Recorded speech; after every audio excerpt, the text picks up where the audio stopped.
We're at a point right now where I believe that we have to take back the respect of what it means to play Nebraska and to be Nebraska. I mean, I want people to respect when they see that white helmet with that red N on it.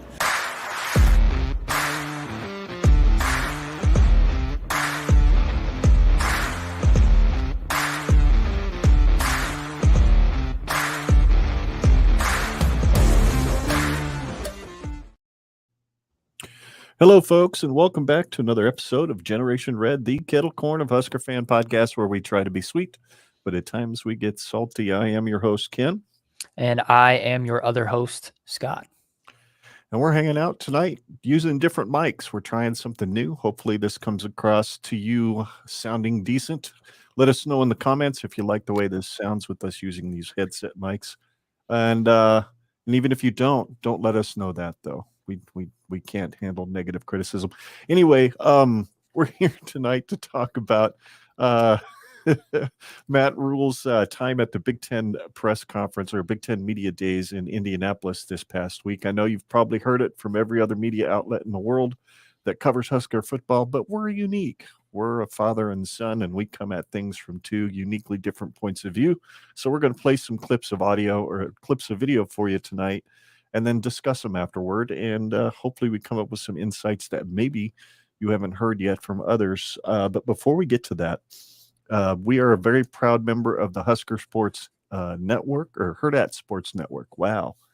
And we have a coupon code. So if you want to save $10 on a one-year subscription to Hail Varsity magazine, just go to hailvarsity.com/subscribe, put in the coupon code Generation Red, all one word, and you will get $10 off. Or down in the description of this video, you'll find a link as well that you can click on, and it'll take you right to that site as well as put the coupon code in for you. So anyway, and then here in 3 weeks, just about 3 weeks, we've got the Nebraska Podcast Awards. Unfortunately, voting is now closed. If you haven't voted yet, sorry, you don't have an opportunity to do that, but there may be tickets to attend the event still available, and they are free. So just Google Nebraska Podcast Awards and click on the Eventbrite link, which should be one of the first links that pops up in the results, and get your tickets. And our next live stream in the studio, actually, I'll have to announce a new one that just popped up today, but this one is Friday, August 18th, time to be determined. We're not sure when Justin's going to get into town from the Husker Cuzcast. He's driving up from Waco, Texas, and hopefully he will be here in time for all three cousins to be live here in the studio to do our third annual over-under game, which is an awful lot of fun. It's one of my favorite shows to do that we've been doing since starting this podcast. So, but there's another one, and that is on Friday or Sunday, August 13th, which will be 2 weeks from today. We've got DJ K-Dub coming into the studio here in Lincoln from Omaha, from Wired Access Podcast, also part of the Hurrdat Sports Network. We'll just chat some Husker football, talk about what we're all looking for in the season coming up, as well as kind of get his backstory, what led him to being DJ K-Dub in Omaha and how he ended up on the Hurrdat Sports Network. So that'll be a fun conversation. I highly recommend the Wired Access Podcast. He's outstanding at interviewing high school athletes, as well as he did a great interview recently with Jordy Ball, the Nebraska softball player transferred in from Oklahoma, and it was outstanding. So anyway, aside from Big Ten Media Days, Scott, a fairly big happening occurred last night. I did not, I wasn't going to drop $85 on a pay-per-view, and I don't go to bars, so I wasn't going to go to a sports bar to watch the fight. But Bud Crawford, won the, what did he do? He became the undisputed welterweight championship of the world last night, and that's the second division that he has become an undisputed champion in. No other boxer has ever done it in history. I saw the highlights. It was a clinic. I mean, he made Spence look stupid, for lack of a better term. It was crazy. It was absolute domination. I don't know if you've caught any clips of it or anything like that, but it was pretty incredible. I went down the Twitter rabbit hole with it, essentially, and just kind of read a few articles about it. I did not have any time to actually like watch maybe even a highlight video. All I did was just read about it. So I have zero input other than the fact that he's definitely, arguably, one of the greatest boxers of all time and from our home state. So props to him. I thought it, as a hip hop fan, you have one of the greatest hip hop artists of all time walking out with you through your intro. Yeah, So pretty cool. shout out to Eminem as well. Just a couple of goats just walking out and Yeah. doing some pretty cool stuff. So congratulations, bud. I'm not a huge boxing fan. I love boxing movies. I love boxing, like the concept of it, but just like I just don't know enough about it to really give any input on it other than from just a factual standpoint, absolutely outstanding performance. So Yep. for you, man.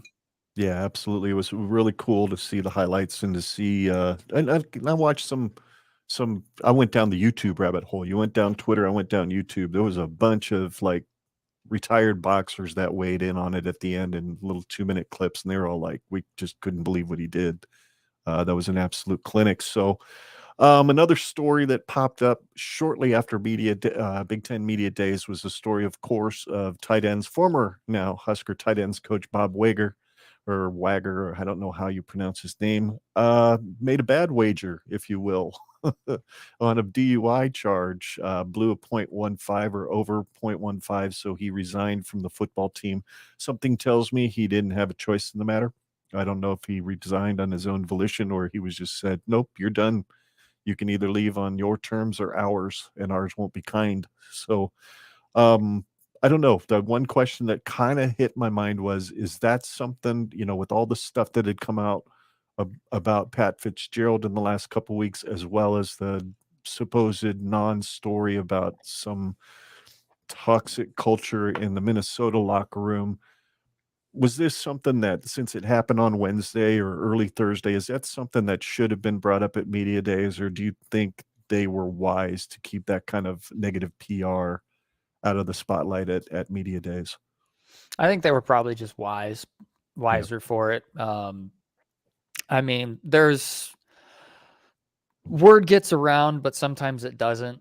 I'll just say Mhm. that there has been somebody in our football program who got a DUI that has never made the news, and I just refuse to talk about it because if it doesn't make the news, then I'm Right. just not going to talk about it. And the reason why I know about it is because one of my coworkers, his brother is a state trooper. So, Gotcha. and he pulled said football player over.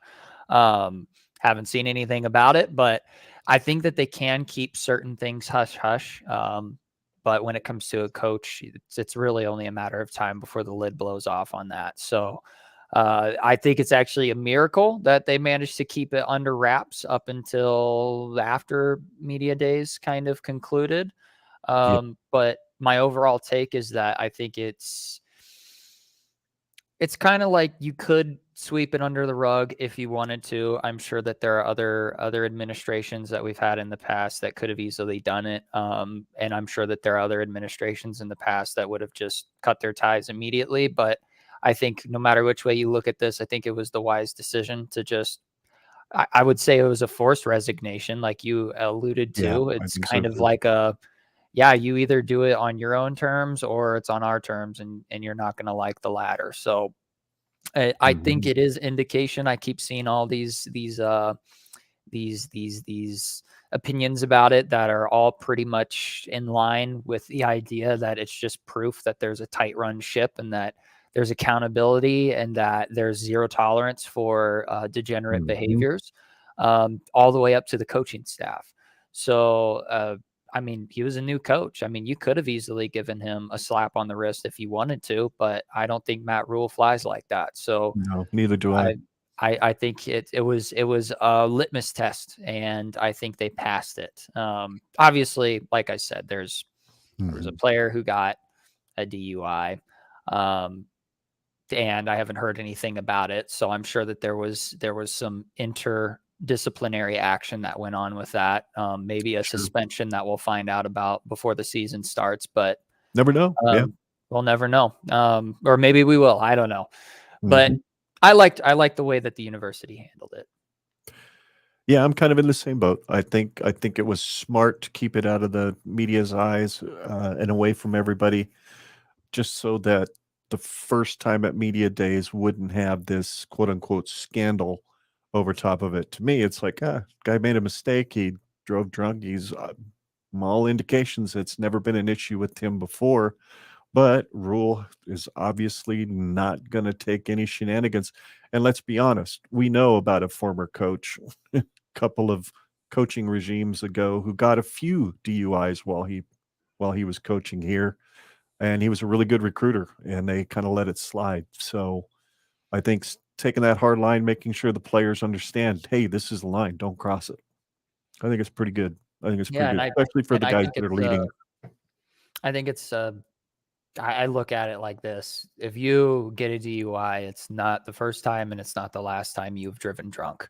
Probably not, no. It's the likelihood that it was your first time ever driving under the influence and you just so happen to get caught is like slim to none. So it's clearly an indication of a behavioral pattern. And I'm sure once it's highlighted that you probably aren't going to be likely to do it in the near future, but hopefully this gentleman learned his lesson and doesn't put lives in danger again, let alone his own.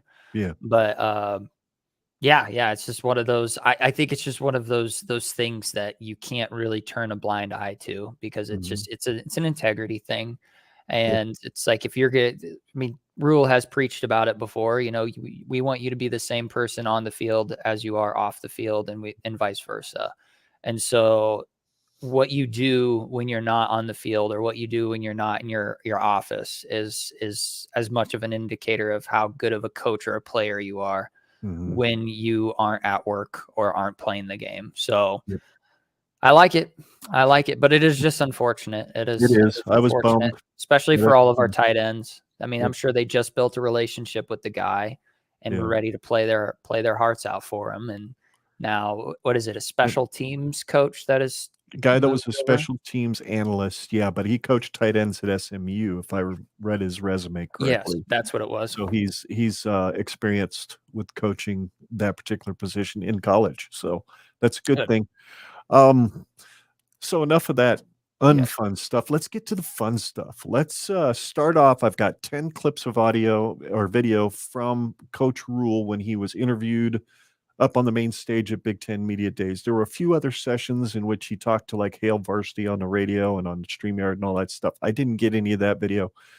Chances are he was asked a lot of the same questions. My guess is chances are he would have given a lot of the same answers. So this is just what he said specifically on Big Ten Media Days to the main press corps, as well as to the guys at the desk later in that afternoon. So let's start off with the first one. This is his opening statement as he walked up to the podium, which is more of a statement than we got from the last guy. All right. Well, first of all, it's great to be here. So thank you guys all for being here and covering Nebraska football. I want to make sure I begin by thanking Tony Petitti and the entire Big Ten Conference. In my short amount of time, it's been first class, and all the other coaches have been amazing. I want to thank Trev Alberts, who's here with us. I appreciate him giving me this job and giving me this great opportunity. And I want to make sure I thank everyone back home, everyone in Nebraska. It's been an amazing 6 months, and excited to get to the season. I brought 3 players here with me today: Luke Reimer, Jeff Sims, and Ethan Piper. All 3 of those guys, they're not just here for their own accomplishments, and they're all very accomplished. They're also here because they represent our team. And I know it's just the beginning. We're just getting started. But I like this team. I like our players, and I hope you see really good football this fall. So with that, I'll see what you got. So right off the cuff, my first thought was, this is a guy that when he showed up at Nebraska for his introductory press conference, he knocked it out of the park with his opening comments. probably 20 minutes worth of waxing quite eloquently. And he gets to Big Ten Media Days, and it's like not even a minute, and he's ready for questions. He doesn't have to win them over. He's already won us over. So I found his comments to be straightforward, no BS, no pie in the sky stuff, just real succinct. And now let's get to the important stuff. Ask me what you want to ask me, right? Yep. That's basically what it was. There's no hesitation, no fluff, just thank yous, and let's get into it. I liked it. Absolutely. Well, then the next question was asked by Bill Bender from Sporting News, specifically about the CU rivalry. So let's take a look at his answer on that. Well, if you know me, you know that I love college football. I'm a college football junkie. And so I remember the great days, Coach Osborne versus, Coach McCartney, Rashawn Salam, all the great players that played there. I think it's good for college football. I think it's great when we have regional rivalries where fans can drive to them. I think it's good for the game. And so as I was looking at this job, my wife and son and I, we sat down and went on YouTube, watched some of the old games, wanted to make sure they understood like what being at Nebraska means and what a game against Colorado means. And so I'm excited for it. Obviously, they're doing a great job at Colorado, and we'll try to do our part to make sure that it's a great thing for college football. Thoughts? So first thing I noted is just, I mean, it's pretty obvious, but he really wants to just drench himself in Husker culture and our history and our rivalries that we have had throughout the years, and just specifically regional opponents that we could potentially have: the Kansases, the Kansas States, the Oklahomas, the Colorados. We have plenty of teams that are outside of the Big Ten right now that if we were to play on a year in, year out basis and put them on some form of rotation, it's important for Husker fans. Even for me, I'm a younger Husker fan. I'm not even 30 yet. And I remember the Colorados and the Oklahomas and teams that we haven't even played yet since we left the Big 12. And those things mean a lot to me. And the most basic thing you can do as a coach that is now a coach at Nebraska who didn't spend his whole life following the ins and outs of Nebraska, but watched casually as an onlooker. I mean, you have to appreciate these things. You have to appreciate like the last 2 years playing Oklahoma, and then the first 2 years playing Colorado with Scott Frost, and now we got another 2 years with Colorado with the first year of Matt Rhule. So I think he's really taking it with a grain of salt and really adding some history. It's not just a football game. While it is just a football game, I think he's really trying to lean into what it means for us as fans going into this game and trying to surround himself with that mindset. But of course, still just keeping a business attitude. I'd imagine that's what he wants to do. It's just business. But I appreciate it. I know that was a little bit of a kind of an overly, digging deep into the weeds with it. But that's the way I interpret it, is that he wants Husker fans to know that he knows what this means to us, and he's not gonna take it lightly. You know what? I don't think I could have said that any better myself. I think you're exactly right. And what I also noticed in his comments is something that we heard all the stuff a couple months ago, that somehow Matt Rhule was throwing some side eye or some shade at Dion over there in Boulder with some of the things he was saying, just kind of subtly, taking shots and all this kind of stuff. There was nothing in those comments that anybody can interpret and go, oh, here he is. He's taking shots at Dion. Didn't do no such thing. He just talked about how important Nebraska's history is and how big a part Colorado played in it. And I thought it was great. I thought it was very respectful of the rivalry with Colorado, as opposed to what some other folks on across that other border have thought. So this next question is one of my favorite questions of all of them that were asked. It was asked by a buddy of ours, a GenRed alumnus, if you will, of one of our favorite guys that we've had on here a couple of times. Dustin Schutte asked a really cool question. Dustin Schutte, Indiana Sports Beat. Matt, now that you're at Nebraska, I got to ask this question. Are you a chili and cinnamon rolls guy? Yeah, I had never heard of it before, and I was a little scared when I first heard it. But you know, I married a woman who went to culinary school, and as you can tell, I like great food. I love great things, and so I actually went to a recruit's house, and Mom made it for me, and it's a little bit life changing. It's pretty good. So yes, I am. Now, my first thought was when I first watched that and I was putting these clips together, I'm like, what am I going to say about that other than the fact that it's chili and cinnamon rolls? You guys made outstanding chili, outstanding cinnamon rolls for that Super Bowl party we had a couple years ago when Joe Burrow, you know, the guy that wanted to play at Nebraska, was trying to lead, not to open up an old wound, was trying to lead Cincinnati to a Super Bowl victory, and those were outstanding. You guys did a great job with that. Just that answer alone, hey, how can this guy not be the right hire, right? I mean, he's absolutely the right hire. And it's, you know, it's really good to see that my head coach shares the same taste as I do. So I don't know. Maybe I'm fishing there. Yeah, the thing that stood out to me was that I was just crossing my fingers when the question was first brought up, that if he tried it and if he liked it, I was like, please let it not be. Disclaimer, I love Runza, okay? Right. Their chili and cinnamon rolls suck. Yep. The worst possible way to first try chili and cinnamon rolls.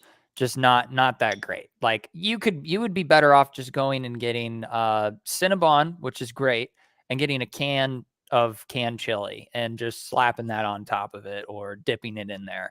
That would be way better alternative. But when he said that he went to a recruit's house and they made it for him, that's some love right there. That's some you like, know, it was made the there was right some way. soul. Yeah. There was some soul put into them chili and cinnamon rolls. So it's like, okay, yeah, he got the right type of enculturation, if that's a word.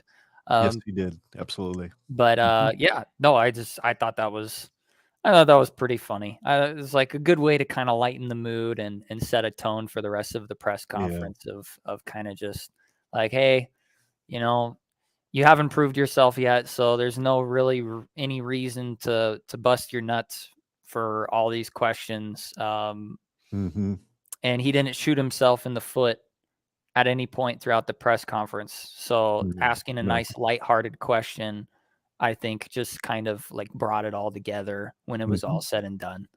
Yep, absolutely.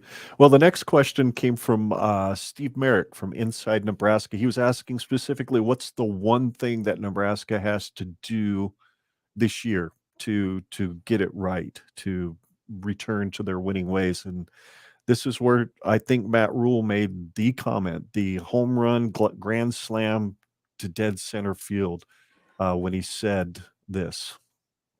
Yeah, you know, I've really thought about this, right? I mean, we want to compete in every game we play, right? I mean, we play to win the game, as Coach Morris said. So, I mean, we're going to go out and try to win every game. I think there's something bigger, though, for us at Nebraska. Like, there was a time when Nebraska football was feared. And we certainly want to get back to that. We want to be a team that you say, you know what, that team's feared, but we're not at that point yet. We're at a point right now where I believe that we have to take back the respect of what it means to play Nebraska and to be Nebraska. I mean, I want people to respect when they see that white helmet with that red N on it. And so I want our fans to respect us when they pay their money to come watch us play. I want our opponents to respect us. I want all of college football to respect the way that Nebraska plays the game. And most importantly, I want our players to respect what it means to be a Cornhusker and what it means to be at Nebraska. So this season for me is all about us not just earning, but taking back respect and bringing back respect to Nebraska football. And so once you earn respect, then you can talk about being feared. And that's the process we're going to go through. Thoughts? So the thoughts that I have is that he's saying all the right things. But obviously it's got to translate. But if it doesn't, I think he's setting himself up for like if it all fails, let's just say that he doesn't produce, we continue to get sub 500 seasons and our culture continues to fail to jumpstart itself, you can't knock the guy for at least trying. I mean, if what he's saying is true, which I think it is that we have to earn our respect back. There's not a single facet of Twitter or Reddit or Facebook, if anything shared about Nebraska in some neutral way, fans from all over the country have no problem dogging on Nebraska and treating them like they're Yale. That, yes, Right. Yale was a dominant football program 100 years ago, and now they're completely irrelevant to the football realm of things. They tend to think of Nebraska like that because, as far as people are concerned, it's an ancient memory when Nebraska was good and when Nebraska was relevant. And so what I think Matt Rhule is really doing here is not only is he setting up for fans, giving them kind of a sigh of relief that it's like, okay, he gets it. He's speaking our language right now. I don't think any Husker fans truly think that this can just be flipped in 1 year. I don't think that any Husker fans, I don't think that there's a majority of Husker fans that believe that we can compete for a national championship anytime in the near future. I really think that the climate of Husker Nation is, let's just be competitive again. Let's make every team that plays us on a week-to-week basis think, I could walk away from this game with a loss. That when Michigan comes to town, or we go to Michigan playing the Big House, or Ohio State or Penn State and Iowa and all the teams in the Big Ten, they shouldn't look at Nebraska like the general feeling of, let's just say, Rutgers. Rutgers has played respectfully the last few years, especially with their coach coming back, and Maryland's playing more respectfully with Mike Loxley taking over the helm. So the Big Ten doesn't have their little peons anymore. But I would like to have this feeling again, where it's like the opponents that play us respect us, and that they don't chalk us off as the team that's going to figure out a way to lose. Because I still see that in comments where it's like, I'm an SEC fan. Like, I saw this comment the other day. It was like, I'm a Tennessee fan, and I joke with my buddies, like, like at the bars watching a game, I wonder if they're going to Nebraska this, like for other teams. It's a term that they use now. Are they going to Nebraska this? It's like, so Nebraska's completely lost its national respect. Just completely. And so Matt Rhule has to find a way to claw our way back up to at least being respected. Maybe not contending, but respected, to where when we get to the end of the season, we're playing in a bowl game and we're probably going to win that bowl game. That's what I would like to see. And so I think he's really just trying to ease the hearts and minds of Husker Nation, that he gets it. He knows what kind of work we've got in front of us, but he also gets the fact that we're not a slouch of a program. We're not an irrelevant program. We just have been irrelevant recently, unfortunately. So that's kind of how I viewed that whole statement, and I loved it. I agree, Dad. That was home run. There's no better way he could have said that. I can't imagine a better way. I can't even think of anything that he said that was like, I wouldn't have said it that way, or maybe that was a little bit too much, or maybe that was a little bit humble. He didn't downplay and he didn't overplay, and it just was perfect. Yep.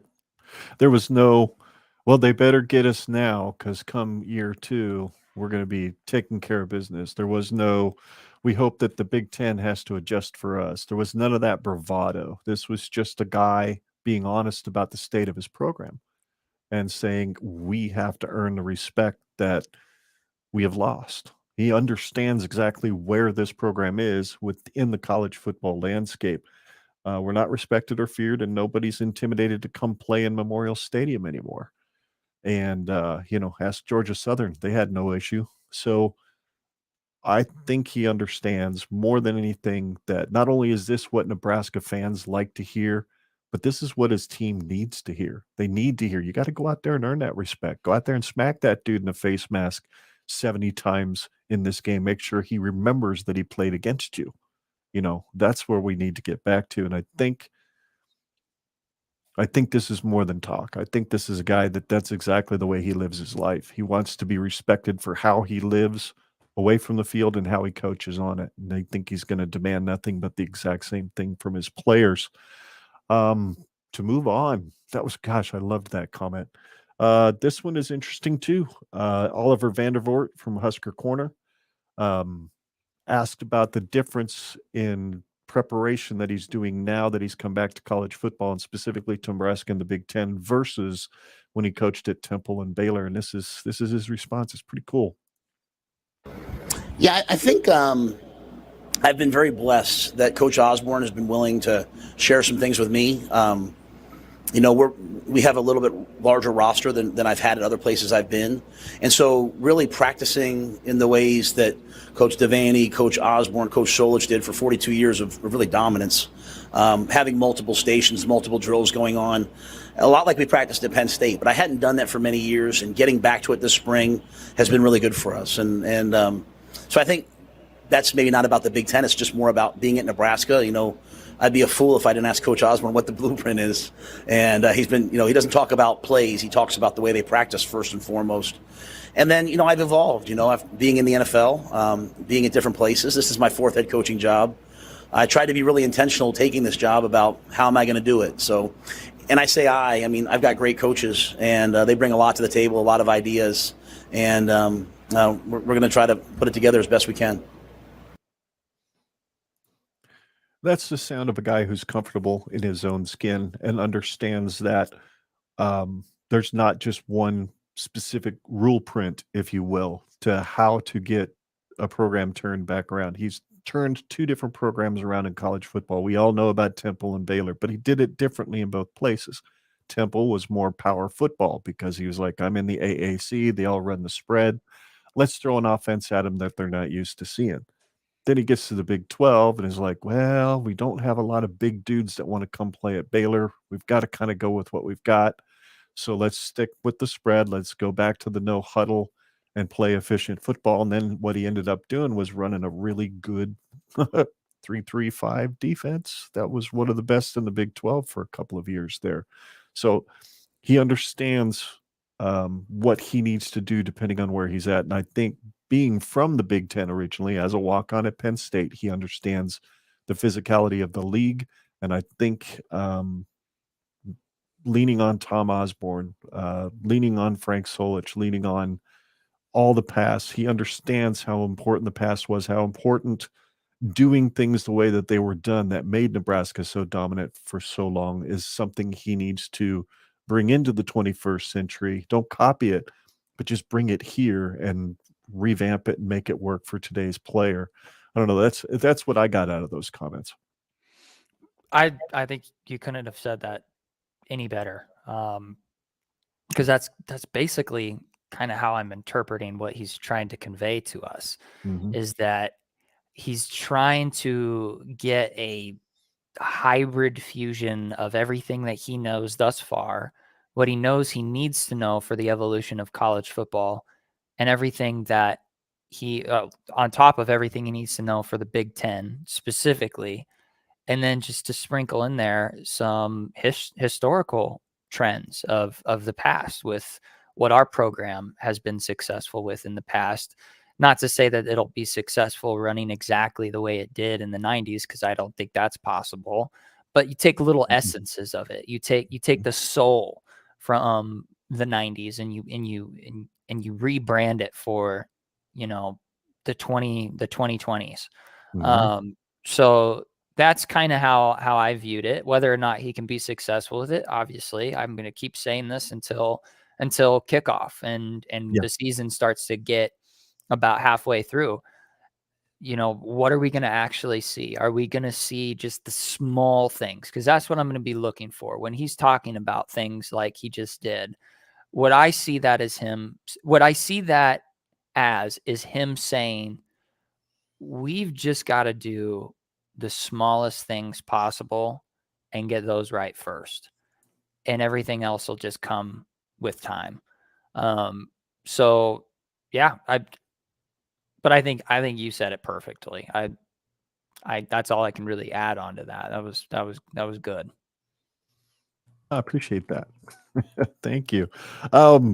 Next question. I didn't get the name. The guy said his name, but I didn't quite understand what it was. So, but he asked specifically about recruiting the state of Nebraska and the fact that he was very positive. He was pretty fired up about how Rhule has kind of recruited the state and wants to lock it down. So here's Rhule's response to that. Yeah, so I mean, I think the great thing with, for me was, I don't know if it was great. I mean, I was out of work when I took this job, right? So I had some time. And so in between, like, driving my kids to school and pickups and all that, I spent a lot of time looking at recruits. And Evan Cooper, who's on my staff, who's really been my recruiting guy, right-hand guy all along, we watched not just the kids that were committed to Nebraska. We watched the 2023 class that was still out there. We watched the 2024s, the 2025s. And what I saw was, you know what? There's a lot of talent in Nebraska. And even this year, we had 3,000 kids come through our camps. Like, we wanted to reinvigorate the camps. So everyone from third grade all the way up through seniors in high school. And guys came to our camps, from small towns all across the state that maybe weren't on our radar, but they certainly are now. And so that was all intentional. And that was part of the reason why we took the job. Because if you're strong at home, if there's talent coming from Nebraska, then you're going to win. And we have a certain ratio that we want to have. We want to make sure we always have hometown kids there, guys who grew up, and being a Cornhusker means something a little bit more to them.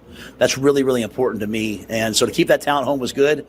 And I think that's good when you bring a kid in from Florida, you bring a kid in from Texas, to be surrounded by guys that are local, that can take them home, that can, show them a little love, parents that will, adopt them and, be there for them. That's how you have a program like Nebraska take off.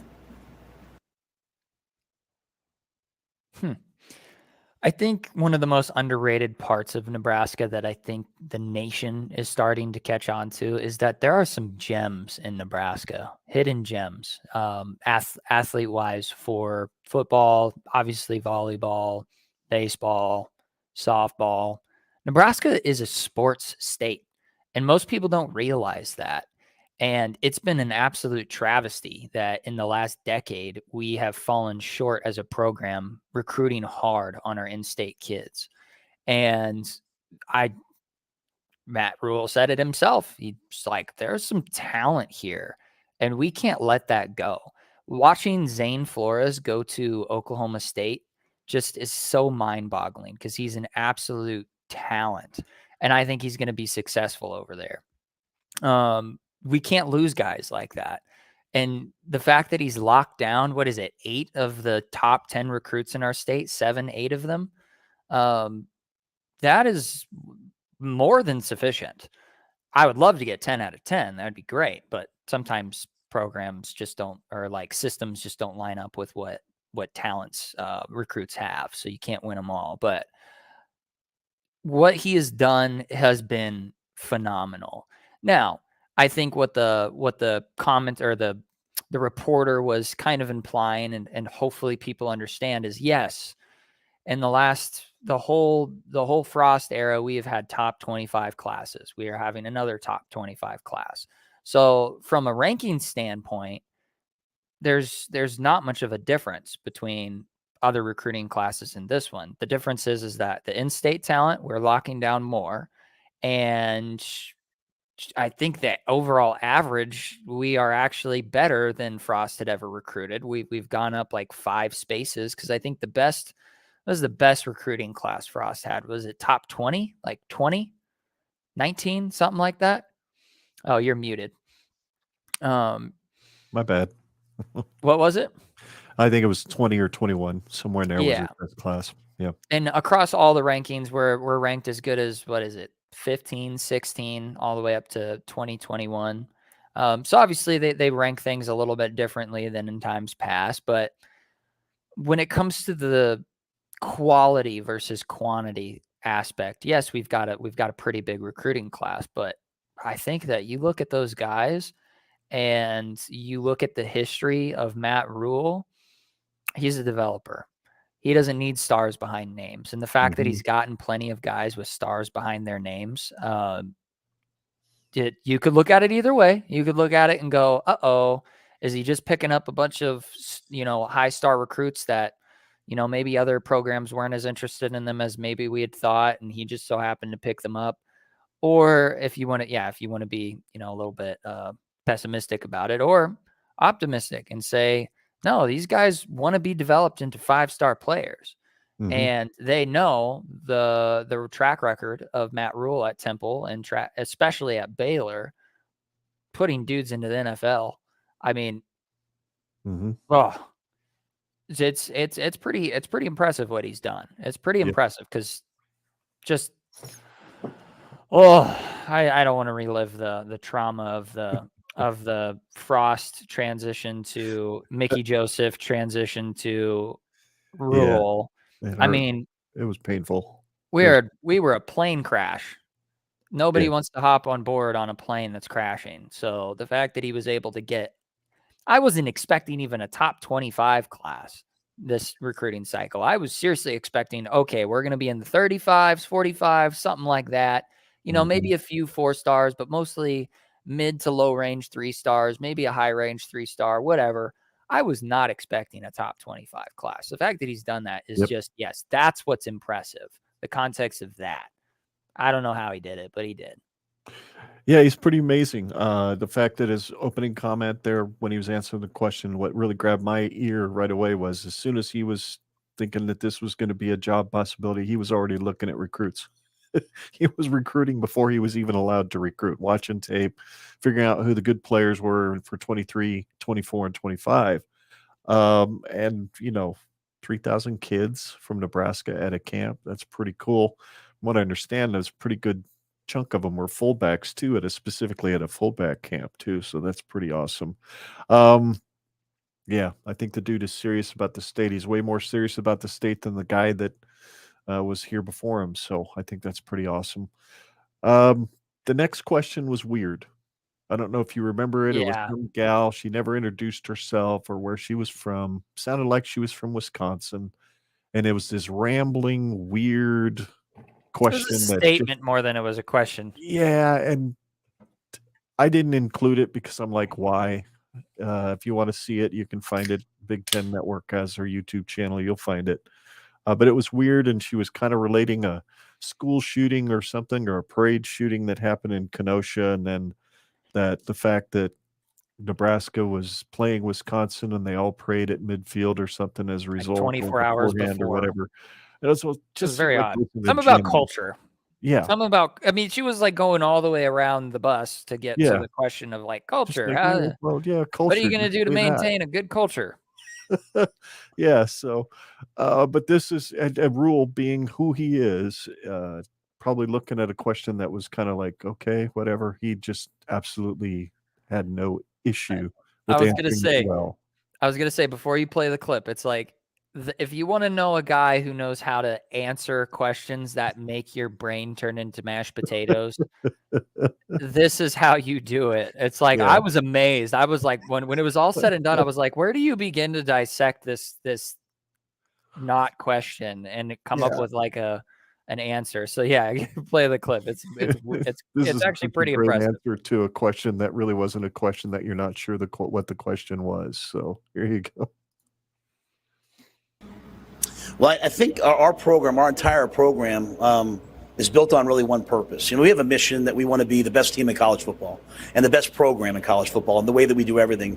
But really our purpose and my purpose for taking this job and being in college football is so that young people, when they're 25, 30, 35, 40, that they say, you know what, my life is better because I went to Nebraska, and people might scoff at that, but that's why we do what we do. And so we try to attack each and every day, every single player in terms of who they are as football players, but who they are as students and also who they are as people. And young people right now in our society, I mean, there's never been a time where there's been more peril towards our younger generations, right? Coming out of COVID, they're way less resilient. There's way less connections. And so whereas when I grew up, my connections were the Boy Scouts and the high school and the local church and all these things. Like kids nowadays are suffering from stress and anxiety and depression.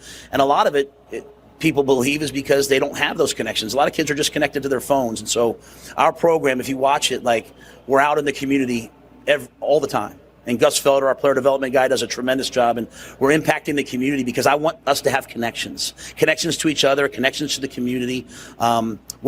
A lot of education's online now, but even then we're still doing it in our academic environment, because kids, they can't leave college and not know how to be in a meeting. They can't learn not how to have discourse. They can't not know how to disagree with people and learn how to listen to other people that disagree. Wouldn't the world be a better place if we all knew how to disagree with each other respectfully? So, and then the spiritual component, whatever their worldview is. We have players that are Christian, we have players that are Muslim, we have players that don't maybe believe in anything.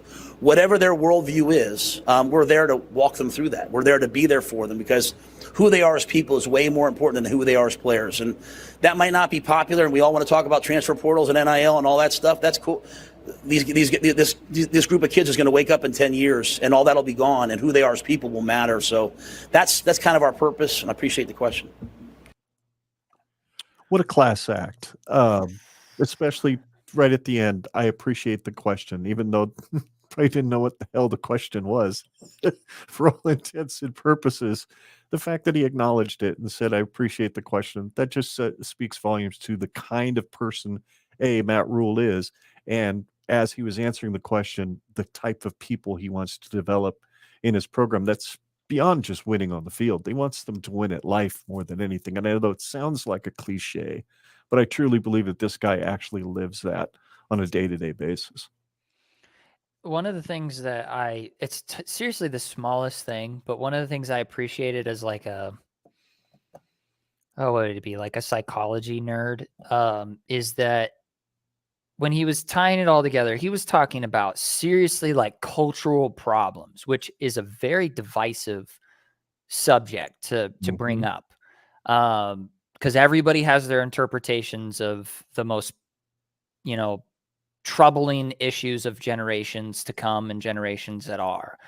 And he says what I think is true, but I know a lot of people would be upset about, which is that a lot of what kids are struggling with these days is they're just stuck on their phones all the time, and they have a skewed view of the world because of it. Because all they see is just all this algorithmic just tension all the time that just, it wants you to see the worst aspects of humanity at all times. And so kids are getting a wildly inaccurate worldview from it. But the way he says it, talking about it, he says, people say that it's because of it. He doesn't say it is because of it. He doesn't make a factual statement or an authoritative statement about it. He just basically relates it to, this is things that people hold opinions of. And he clearly probably finds it to be true, but he's not ostracizing the room. He's living up to his statement of like, people need to disagree respectfully, which one of the ways that you can disagree respectfully is to not make your opinions made on authoritative ground. And so he did exactly what you said. He is living by his word, just in the press conferences. He's living by his word just by saying it like that, because psychology is a very finicky thing. You can make Freudian slips all the time without even knowing it. And if he would have just made a bunch of authoritative statements leading up to disagreeing respectfully, well, the proof isn't very much in the pudding there, buddy. And I've noticed it throughout a lot of his press conferences, is that what is it? He sheds off the I, the me, this is how it is, this is the way it should be, this is all that you should ever know about anything ever. It's the ego. He disconnects his ego from cultural issues and cultural issues and political issues and religious issues. He just completely disconnects himself from it and puts it all together in a more like, I hate to use this word, but it's inclusive. The way that he is able to describe his philosophy of coaching, it feels inclusive. It feels like no matter where you come in life, no matter if you're the person who's praying on the field, 24 hours before some maniac drives a truck into a parade or something. I think that was what she was referencing. Or you hold an agnostic view of things, or you vote this way or you vote that way. no matter what, we're all humans, and we all need Yep. to learn to get along with each other, regardless of our worldview. And the way that he described it, I just thought was perfect. And maybe that's me being biased, and maybe I need to look inward a little bit more, and maybe there's something I'm doing wrong here. I don't know, but let's hope that he can put it all together, take his Sure. words and make them all actually make sense in the real world. Because even if, let's just say that he doesn't win games, but every player that leaves this program in 10 years, like he said, they know who they are and they know what they're supposed to do with their life, and they can find meaning and purpose because of the culture that they were exposed to in college. I think that's priceless. That's Yep. priceless. Yep, absolutely. So next, who was next? Mitch Sherman from The Athletic popped up and asked a question specifically about his impact and the timing of his hiring coming toward the end of the Go Big project, coming to completion, and whether or not he had a whole lot of say in as to how that project is being completed. This is a really cool answer. Well, the Go Big project, the facility that was being built, that was started, obviously by the previous regime, is, I think, a game changer. You might have heard me say this before, but when my wife walked through it for the first time, she's been in a lot of football facilities. She walked into my office and she's like, "You better win some dang games because you got no excuses." I mean, it's beautiful, and it was all set. There's not really many changes I can make, nor that needed to be made. I think the one thing is really a focus, not on recruiting, but on player development, right? I didn't want the first thing that you walked in and saw to be like our shoes. I wanted it to be like our mission, our purpose, and so recovery, regeneration, all the things that I've had a chance to be around some of the best athletes in football, and you see the way that they take care of their bodies. Really, Trev's allowed us to, from nutrition to strength and conditioning, sports science, recovery, put the best things in the world in that building so that we can be on the cutting edge and our players can recover and be as healthy as possible. So I'm glad I got there at that time to help do that. Yeah. There's really not much to say about that other than the fact that he understood that he has no excuses when it comes to facilities. You're not going to get out recruited by somebody because your facilities suck, right? And it sounds like he asked for a different ambiance, if you will, when you walk into the facility, that it wasn't all about flash and cash. It was about something more substantial, mission, purpose, playing with the purpose, not just showing up and being big man on campus. And I think I really appreciated that approach on that answer.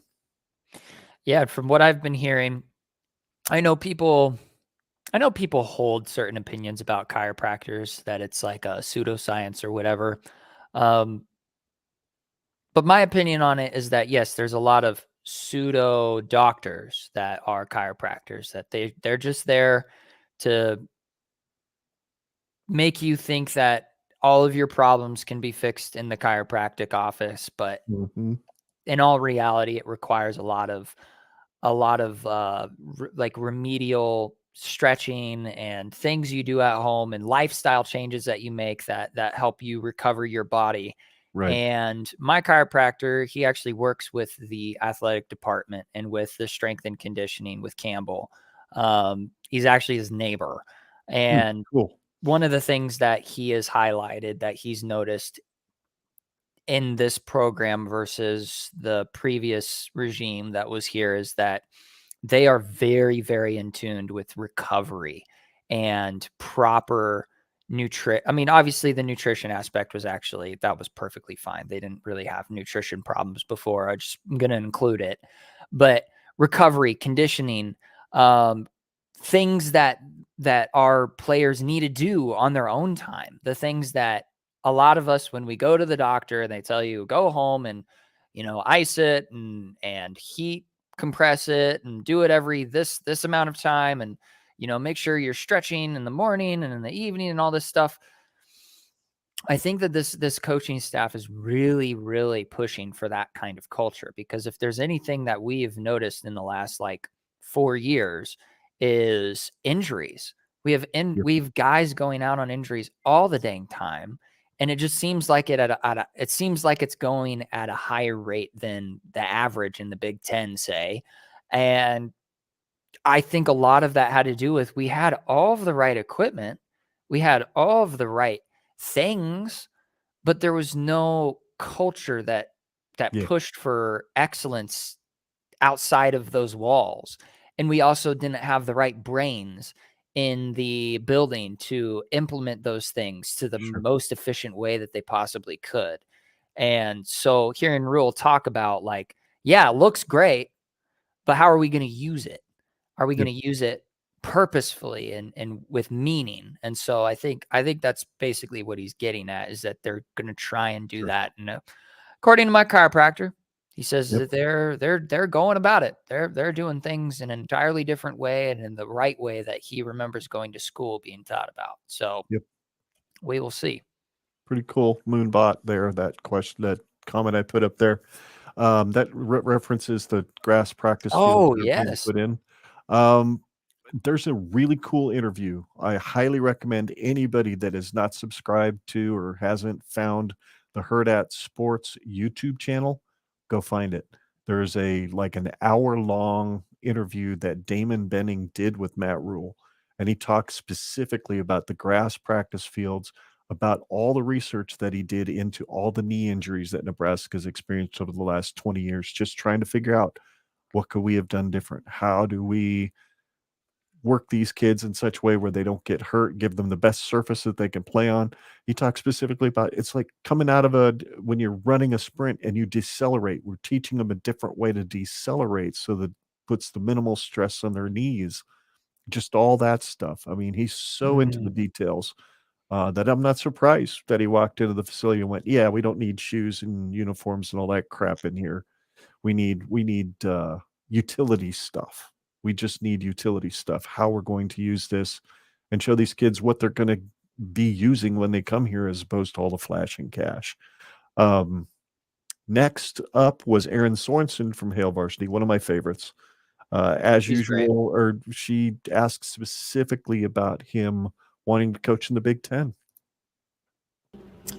Well, I think that, when I was coming back to college football, Julie and I were very intentional that we wanted two things, really. We wanted to go somewhere where we wanted to raise our kids, and I can't think of a better place than Lincoln to raise our kids. And then we wanted to be in the Big Ten. I think we have a responsibility as coaches is to prepare our guys, not obviously for life, but also for pro football. And when you watch the way teams play in the Big Ten, the way they play defense, the way they play up front, the schemes that you see, it prepares them for the next level. So I think, you're watching, there's a shift. There's a lot of new coaches. There'll be some more diversity in terms of the offenses. Well, obviously, we're bringing in a 3-3-5 defense that not many teams are running. So you'll see some differences, but that's, to thrive in a conference as prestigious as the Big Ten, you have to be a little different. You have to evolve. And so I'm excited to go through my first year. I might have a different answer next year, but I've studied a lot of the teams. I have a lot of respect for these coaches and teams. What do you think? I think it's just telling that he wants every aspect to be intentional. Everything from where his family is going to grow Yep. and where players are going to thrive in. And unfortunately, I couldn't help but get distracted. Moonbot mentioned it earlier. Mhm. He made a comment earlier. I'll read it since obviously our listeners might not have seen it. But let's see. Yes, he said, Rhule will be success. Just need to be fans of Penn State winning as well, so they don't poach him in 5 years. Because when he does mention that he's like, I want a great place to raise a family and I want it to be in the Big Ten. Well, I can think of another state where you could raise a really good family and it's in the Big Ten and it's also his alum. So Yeah. what I really hope more than anything out of this coaching staff is that even if I hate to think about it like this in this context, when we haven't even started our first season with Matt Rhule, Right.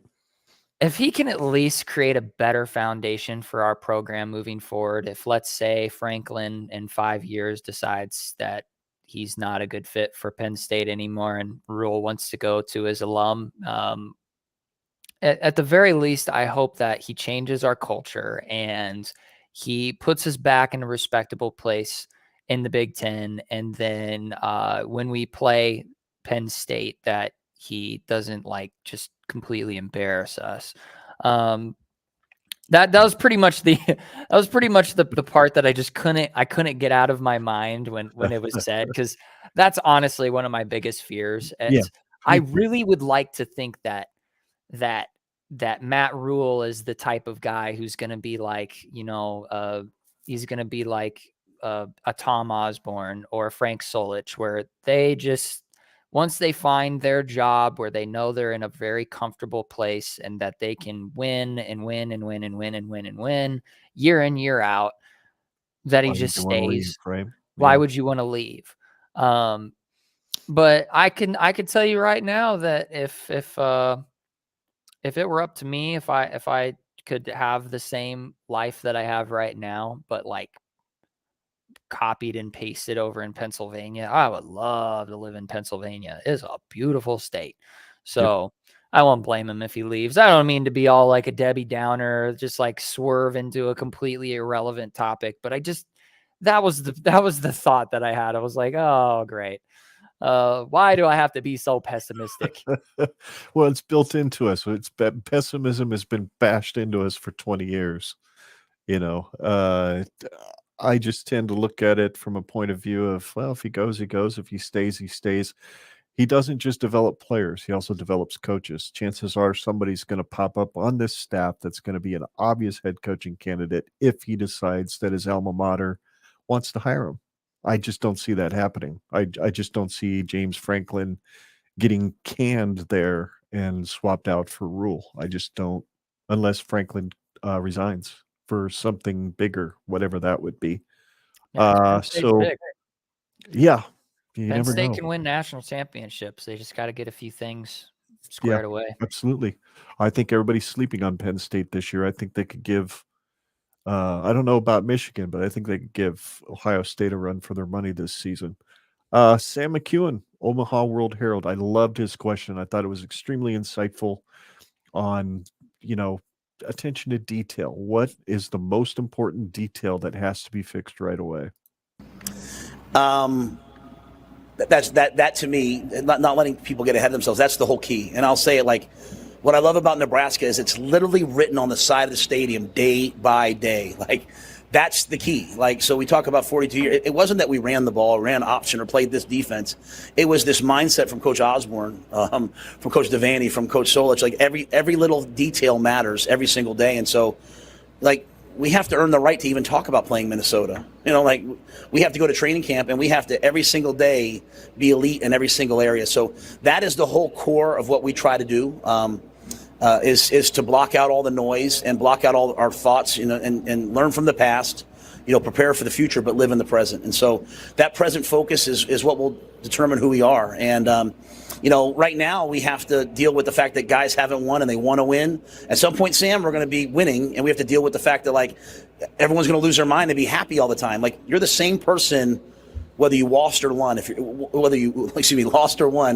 you're a good coach and good player. So we want to have that every single day, locked in focus of today's all that matters. I really study Coach Belichick a lot, and I had a chance to go up and coach against him in a practice in a preseason game. And one of his key guys was working for us. And I remember him saying, like, after they handed out the Super Bowl trophy, you never watched it, you never looked at it again, because that trophy and those rings had nothing to do with the future. And so for me, our guys know that you can win a national championship in Nebraska because it's been done. But we have to concentrate on today. Not even game 1 or game 5. Today. That's all that matters. So I'm trying to do my best job today, and then tomorrow I'm going to do tomorrow. And I can't wait for Sunday, but I can't forget about Friday and Saturday before I get there. So that's our mindset. It's why I believe that we'll win, and I'm grateful to everybody. Thanks for listening to me. So there you go. That wrapped up his comments at the main stage for Big Ten Media Days. I thought it was a very succinct way to wrap it up day by day, obviously.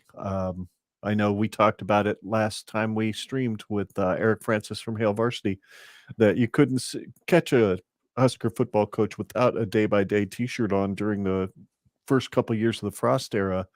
Now it seems like these guys are living it. instead of just wearing it as a motto. I think they're living it. And I think, quite frankly, if I had my choice, I have a feeling "Take Back Our Respect" is going to be the team motto in 2023. And I thought that other comment, I can't remember. I know I've read it before. I don't know if it came from him specifically originally or if it was someone else, but learn from the past, prepare for the future, but live in the present. As we talked about with Willie Miller a few months ago when we did our podcast about recovery, that's literally my day-to-day motto.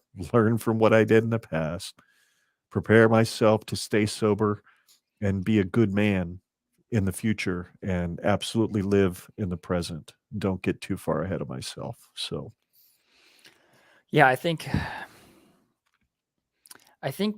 what young men in our culture these days need more than anything is purpose, and they need meaning. Um, and nothing gives them meaning more than anything than a mission that keeps them engaged on a day-to-day basis. Because I don't mean to get philosophical here, but I mean, happiness isn't having a lot of money. no. Happiness isn't being comfortable. Happiness isn't living in air conditioning. Happiness is purpose, and it's a day-to-day thing. There are Mhm. some days that are worse than others, and there are some days that are better than others. But just because you had a really good day doesn't mean that you're going to have a good day the next day. And just because you had a really, really bad day doesn't mean you're going to have a bad day the next day. And so I think these kids are going to learn these types of mentalities that if you live on a day-to-day basis, living in the present, that's good, but you also still need to reflect on your past and where you've made mistakes, and you need to prepare for the future, like he said. Right. Like, that was one of the things that I actually disagreed with. I had a coach, not an actual coach, but like a sobriety coach. Right. Very wise guy. But he was completely subscribed to the living in the present, the Tao Te Ching kind of mindset of never thinking about the past, never thinking about the future, just being present and in the moment. Right. And the thing that I disagreed with on that is that how can you have a compass or how can you have a map in life if all you are concerned with is your micro day-to-day actions? You still have to have a vision for the future because you need a map, but Yep. you still also need to have an archive of the past so that you can remind yourself where you've been and the things that you've done wrong and the things that you've done right. Because, Mhm. I mean, I just for a super goofy like meta or like an anecdote or whatever a metaphor is like golfing. Like if I'm not, I can be present when I'm swinging the golf club, that's fine, but sometimes I have bad habits that come out.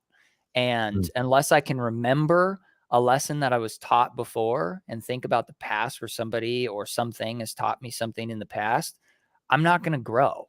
And that we all have bad habits. And there's one thing that is for sure that Matt Rhule is going to have to deal with for the next this next season is that there's going to be a lot of bad habits that our players are going to have.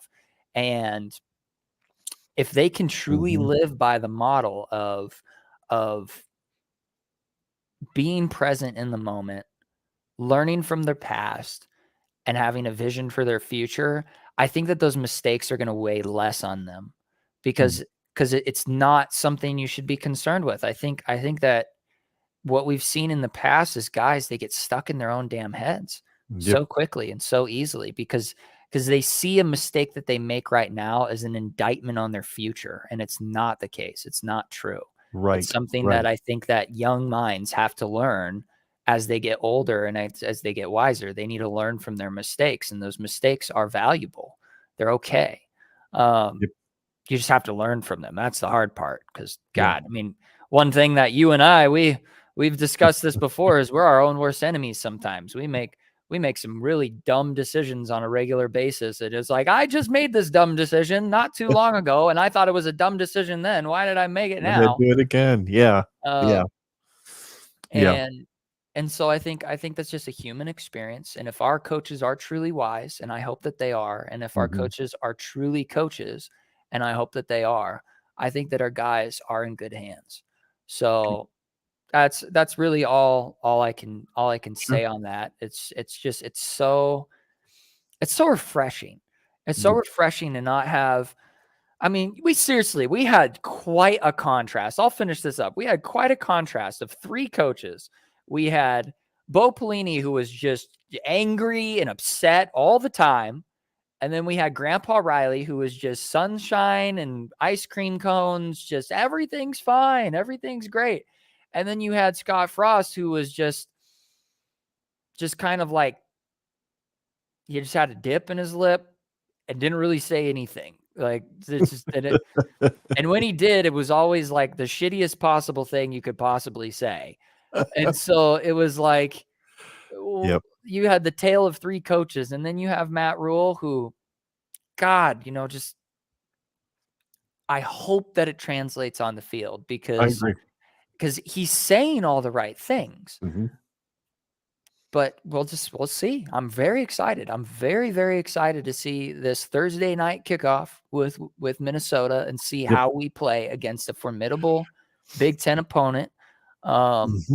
Because my goodness, if our guys can, but if we lose against Minnesota and then we see a few mistakes, we see a few patterns, we see a few things that you go, all right, here comes that motto, that model that Matt Rhule talked about of, you got to learn from your past, but you got to live present and you've got to have a map for the future. And then they roll into Colorado and just lay some absolute haymakers on them. Mm-hmm. That would be evidence that our guys are getting taught the right things and in the right way. Sure. Well, I'm going to call an audible. Football term. We still have 10 more clips to go from the Big Ten desk, and a lot of it's some of the same territory. So I think we've pretty much covered who Rhule is and what he did at Big Ten Media Days. So why don't we wind this thing up and talk about our fun facts, and I'll let you go ahead and lead off. What is your fun fact for tonight? Okay. Yeah, that is definitely an audible. I forgot about the second segment. I would have been less winded. It's all right, dude. We can save them. We could always do them in a couple weeks if we really feel like it with K-Dub in the studio. Might be a fun discussion. That's true. Yeah, and I haven't actually seen the network desk interview like at all. So I need to actually watch that tonight. I was kind of excited to do just like just immediate impression, but cool. That's cool. No, okay. So fun fact is that so this last week I actually just got back from a flight because I was on vacation with my wife. Fun fact is that we flew coast to coast. Mm-hmm. We flew up to Washington for a wedding, a friend's wedding of hers. Beautiful. We stayed out of Seattle for the most part. The one time we did venture in there, oh man, if you see anything about the on the media talking about Seattle and their problems, won't go into the details of what those problems are, but they are true. They are 100% true. But everything outside, if you were out a 30-mile radius outside of the metropolitan area of Seattle, beautiful, absolutely beautiful. We enjoyed our stay there, and then we got on a flight from Seattle to Boston, and then we got a rental car from Boston and drove up to Portland, Maine. But more specifically, we were in the Portland to Brunswick to Georgetown to Five Islands. So just kind of this little L shape of Nice. the state of Maine. So never been to Maine before. Never really been up to the upper East Coast before. Furthest up the East Coast I'd ever been was when we went to Philadelphia. So that's pretty cool. I was really excited about that. And it was beautiful. I had lobster every day. The lobster was so cheap. It was like, oh my gosh, $12 a pound for lobster that's cooked in front of you. Like you pick out your lobster, they just drop it in a little bucket, and they're like, "Is this good?" And you're like, "Yeah, that looks great." And So I had Wow. lobster one night, then I had a lobster roll the next night, and then I had lobster again. And it's not, filleted. It's not like displayed or anything. They just give you a lobster like it's a giant crawfish, and you have to cut into the thing and open it up and pull all the meat out. And it was just such a invigorating Yummy. experience. And we actually stayed in a tree house in Maine too. So it was like a big tree house that's just overviewing a bay kind of river that cuts through and goes from one side of the ocean to the other side of the ocean, with our own kayaks and canoes. And it had a oak wood fired jacuzzi. So it was just fresh water, no chlorine, no salt, no nothing. And you fire up a little furnace that's next to it with a flue and, air adjustment and all that. And you throw all your wood in there and you bring it up to an optimal temperature, and you just constantly feed wood in there, and it gets a bunch of coals burning and all this stuff. And you come back about 4 or 5 hours later, and you've got a very, very, very hot tub. I actually messed up and kind of stoked the fire for too long. And then when we went to get into the hot tub, it was like scalding hot, like you could cook a lobster in it. I was like, oh no, this is not good. So I had to get rid of probably 50 gallons worth of water and then fill it up with more water. And even then it was still hot. So I had to sit there and continually drain water out of it and top it off, drain water out of it, top it off until I got to the right temperature. Yeah. And then by the time we got out of it, it was already heated up again because of the fire. It was just so beautiful. It was so Nice. great. I'll probably upload some photos onto Twitter just to brag about vacation. Vacation bragging is always good for the ego. But yeah, that was a fun fact. It was definitely a good way to kind of separate my summer out. And then so if anybody's ever thinking oh, where's a great niche state to go to that is, very low population, very beautiful views, and everything is, relatively speaking, less expensive. Maine, go to Maine. It's great. It's Yep. great. But yeah, that's really it's really it. It's really fun. Highly recommend. I've been up in that area of the country a few times. I've been through all those states, and getting up there in late October to early November is optimal because the colors and the leaves are unlike anything you've ever seen. They're just unbelievable. It's like somebody took a box of crayons and just colored all the trees. It's pretty amazing. For me, I decided to this summer work on my golf game. And no, this isn't a stick that a golf coach beats me with when I don't hit anything right. This is a swing trainer that also has a little sensor built to it that you stuff in the end of it that actually has some software come with it. I can play golf on my TV here at the house.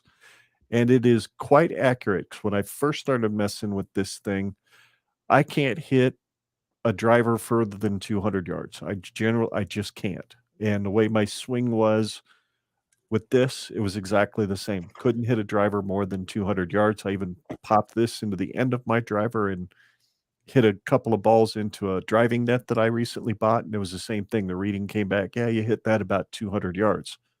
So I scheduled some golf lessons, and I went and I had a swing coach or a PGA pro at a local country club here in Lincoln give me an hour of his time. It was absolutely worth every penny of the $65 I paid for the lesson.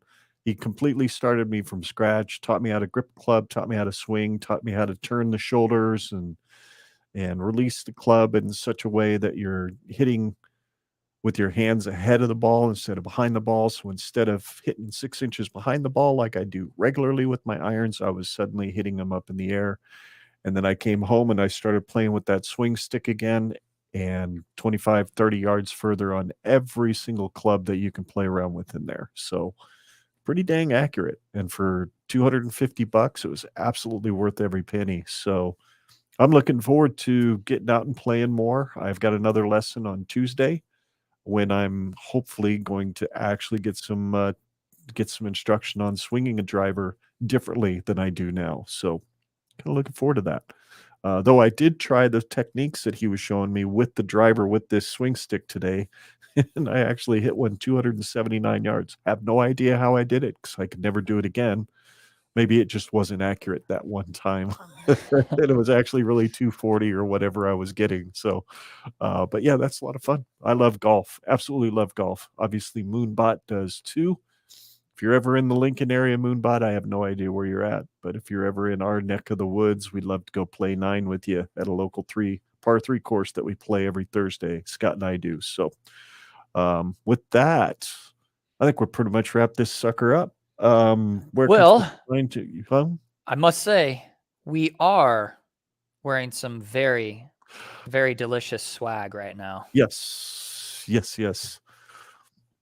Yes, I found when we got for the podcast awards show, rather than just wearing our T-shirts that have been washed so many times they don't fit right anymore, we felt we needed something that class up the joint a little bit, and so we ordered 2 different styles. Went with a website that did custom embroidering instead of screen printing. So these are just, you can't ask for better quality. They weren't cheap, but you can't ask for better quality. So yeah, new golf shirts, new shirts to do the show in. So yeah, corporatecasuals.com if you're looking for, and that's a completely free plug. Corporatecasuals.com is where I got these. So can't go wrong. Love them. Yeah, we might try and work out something to where we have a merchandise plug for the podcast. We just have to work with the outlets and the communications between them and an actual quality of product that we're happy with. So it'll take a while. It'll take a while. And to be affordable because these are not cheap. These were not it'd cheap. be hard to get out to you guys for much less than you'd pay for a really expensive golf shirt in like a golf shop. So and but we'll work on it. But we're working on it. Yep, worth considering. So where can folks find you out there on the interwebs, my son? Yes, you can follow me at Scott GenRed Pod on Twitter. That is Scott with 2 T's. The second T is and will always remain silent. Yeah, you can follow me there. Still not very active on it as of lately. I'm just a lurker. I just lurk around. I don't know. I just don't feel like voicing my opinion about things at the moment. I think I just want to keep quiet but carry a big stick. So once the season gets closer, I'll definitely get a little bit more active on there. But yeah, just preemptively follow me there and engage. Or if you just want to follow me now and then tweet at me every single day, reminding me to make tweets, I'd greatly appreciate it. But yeah, you can follow me on Twitter at Scott GenRed Pod. That's right. You can follow the show and me at GenRed Pod on Facebook, Twitter, and YouTube, of course. And Generation Red on your favorite podcast app. Just do a search for that term and you'll find us there. GenRedPod.com is the website. If you need to send us any emails, questions, or comments about the show, genredpod@gmail.com is our email address. So with all that said, he's Scott, I'm Ken. Together we're Generation Red, and we're here to remind you as often as we possibly can that it's time to take back our respect. Ooh, I like that. And Iowa's corn sucks the respect out of their own program and their offense specifically. Iowa's corn. Did I say Iowa's corn? Yeah. I like that. I think I did. I think you did. Yeah, you did. You said Iowa's corn. You're good. It's just so automatic now. I just go into autopilot of just dogging on Iowa's corn, even though I'm pretty sure that's all the corn I buy at the grocery store for the most part. But I do subconsciously eat it resentfully, so I at least know that. So, yep, Iowa's corn sucks. Absolutely. Well, thanks for watching, folks. Thanks for listening. Those of you who are listening to the podcast, remember down in the links, You will find the link to the Hail Varsity coupon code so that you can get $10 off a year's subscription. We really appreciate it. Go Big Red. Hashtag take back respect. We will see you next time. Go Big Red.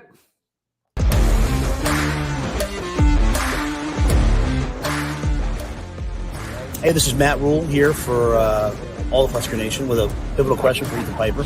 Ethan, you're standing over a cliff. Okay. You've got me in one hand, holding me, trying to save my life. You've got Donnie Raiola on the other. You already know the answer. You have to let one go. Who are you letting go? You know who I'm letting go. You're letting me go? Oh, yeah. This will be one heck of a camp, guys.